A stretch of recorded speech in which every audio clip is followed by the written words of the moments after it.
еліміздің басшысы, халқын ойлайтын Кемел ұлы Тоқаев атамыз, бәріміздің атамыз. Сіз де ел жұртты ойлап, неше жылдан бері қызмет қыласыз. Рахмет сізге. Оразаңыз қабыл болсын, мұраттарыңыз асыл болсын, 100-ден асып жүре берін, қызметіңізді алалдан істей берін. Мен алтын алқалы 71 жастағы анамын. Мынау Нұрбол деген баламызды сізден өтініш. Нұрбол деген баламыз ұстап отырсыз ата. Ол кісі халқына жәрдем беріп жатыр. Меккеге барып жатыр, қанша адамдар Меккеге барып жатыр, Алланың үйіне барып келіп жатыр. Осы Нұрбол мырзаның арқасында. Нұрбол мырзаның арқасында шетелде айланып жатыр, қанша адамдарымыз тегінден тегін. Кредиттерін жауып жатыр, үйлер алып жатыр, кембағалдарға неше үйлер берді міне.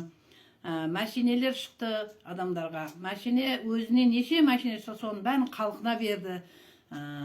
Ақша шықса да, үй шықса да, бәрін өзіне шыққан заттарды халқына беріп, жәрдем беріп жатыр. Өзі жап-жас балам.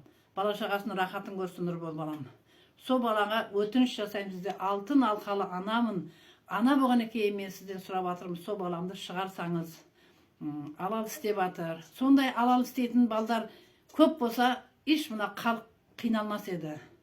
Алтын алқалы анамын, мен 71-ге келдім, әлі маған ешкім үй берген жоқ. Президентімін берген жоқ, сізден алдыңғы президент те берген жоқ. Бұл бала мені жәрдемді жақсылап беріп жатыр. Айналайын ата сізден өтініш. Сізге де Нұрбол балама да бас иемін, қызметтеріңіз алал істеп жатсыздар. Құда қаласа сол баланы шығарсаңыз деген үмітім. Оразаның кезінде мына 12 айдың сұлтаны оразаның ішінде сол баланы тезірек шығарыңызшы ата деп басым деймін бәріңізге.